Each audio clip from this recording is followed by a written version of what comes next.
Je voudrais d'abord féliciter la délégation qui s'est déplacée pour prendre part à cet événement ici au Niger. Le Niger est à côté. Par solidarité, il n'y a pas de raison qu'on ne puisse pas s'activer pour que le Bénin soit présent. Les résultats auxquels nous avons abouti ne sont pas surprenants. On n'a pas des compétitions dans les jambes. On participe rarement aux compétitions de la Confédération africaine de handball.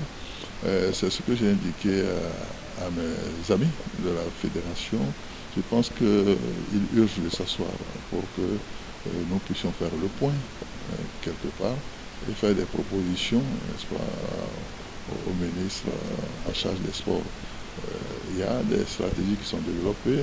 Je veux louer l'initiative, n'est-ce pas, des académies qui sont activées.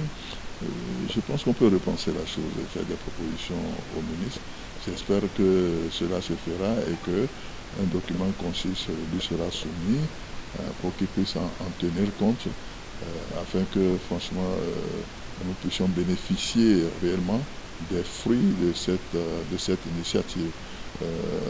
L'équipe qui est venue, l'équipe nationale junior qui est venue, malheureusement, dans cette équipe, on ne retrouve aucun élément, n'est-ce pas, de ces structures qui sont activées.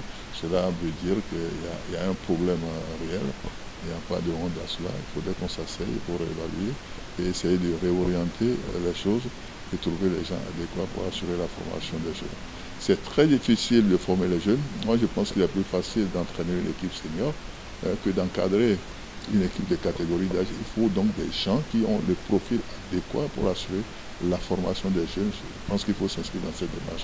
La deuxième chose, c'est qu'il faudrait qu'au-delà de la formation, on puisse trouver forcément un environnement de compétition, parce qu'il ne sert à rien de former si vous ne donnez pas l'occasion aux encadreurs d'évaluer le travail qui est fait. Donc, tendre vers l'organisation des compétitions en faveur de ces structures, en d'autres termes, en tout cas ce que je veux insinuer, c'est que nous puissions renouer avec le handball à l'école pour que ces championnats que nous vivons, que nous avons vécu en notre temps ou dans un passé récent, puissent revoir le jour nécessairement si on veut donner des chances, n'est-ce pas, à la plupart des sports qui restent encore scolaires, de pouvoir émerger au plan africain.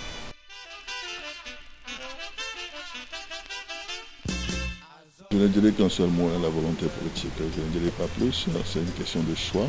Je pense qu'aujourd'hui, nous essayons de prendre langue avec certains décideurs politiques pour développer un plaidoyer. Je prends l'exemple du Nigeria qui a connu pendant longtemps aussi cette absence au plan international, une léthargie. Je prends l'exemple de la Côte d'Ivoire qui était quand même des locomotives, des références. Je prends l'exemple du Ghana. Je pense qu'on ne plaidera rien, n'est-ce pas, à prendre langue avec les décideurs politiques pour développer un plaidoyer afin que, bien évidemment, le handball puisse retrouver ses lettres de noblesse. Mais je le dis souvent aux administratifs, tout dépendra de la crédibilité des hommes qui ont la responsabilité d'animer les structures fédérales. Ce n'est que ça qui peut être la garantie auprès des décideurs politiques. Je pense que de façon progressive, nous observons un retour de cette discipline sur la scène internationale.